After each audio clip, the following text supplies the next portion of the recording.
കള്ളം പറയാൻ പാടില്ല എന്ന് നമുക്കറിയാം. അതുകൊണ്ട് തന്നെ നാം ആരോടും കള്ളം പറയാറുമില്ല. പക്ഷേ പലപ്പോഴും നാം നമ്മോട് തന്നെ കള്ളം പറയാറില്ലേ?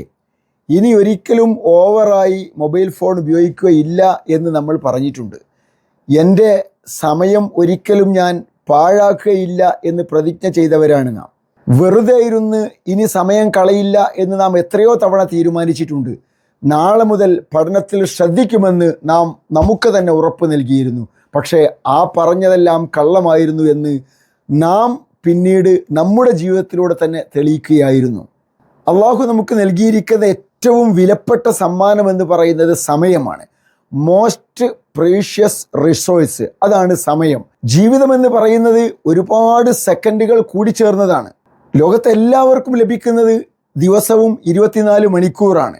നിങ്ങളുടെ 24 മണിക്കൂർ എങ്ങനെയാണ് ചെലവഴിക്കുന്നത് എന്ന് എന്നോട് പറഞ്ഞാൽ നിങ്ങൾ ഭാവിയിൽ എന്തായിത്തീരുമെന്ന് ഒരു പക്ഷേ എനിക്ക് തിരിച്ചു പറയുവാൻ സാധിക്കും.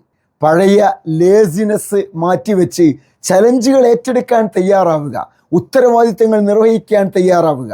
ജീവിതത്തിൽ കടുത്ത തീരുമാനങ്ങൾ എടുത്തുകൊണ്ട് ചലഞ്ചസുകളെ ഏറ്റെടുക്കുവാൻ തയ്യാറായിക്കൊണ്ട് നമ്മുടെ സമയത്തെ പോസിറ്റീവായി ഉപയോഗപ്പെടുത്തുവാനും നമ്മളോട് കള്ളം പറയുന്നത് അവസാനിപ്പിക്കുവാനും നമ്മൾ തയ്യാറായാൽ ഒരു സംശയവുമില്ല, നമുക്കും വിജയിക്കുവാൻ സാധിക്കും. ലോകത്ത് വിജയിച്ചവരാരും വെള്ളിത്താലത്തിൽ വിജയം ഏറ്റുവാങ്ങിയവരല്ല, മറിച്ച് ജീവിത നൗകയെ മനോഹരമായി മുന്നോട്ട് തുഴഞ്ഞപ്പോൾ അവർ വിജയത്തെ എത്തിപ്പിടിക്കുകയായിരുന്നു. പൊരുതാനുള്ളതാണ് ജീവിതം. അതുകൊണ്ട് മക്കളെ, പൊരുതി ജയിക്കാൻ തയ്യാറാവുക. അതിലൂടെയാണ് ജീവിത വിജയം നമുക്ക് കണ്ടെത്താനാവുക.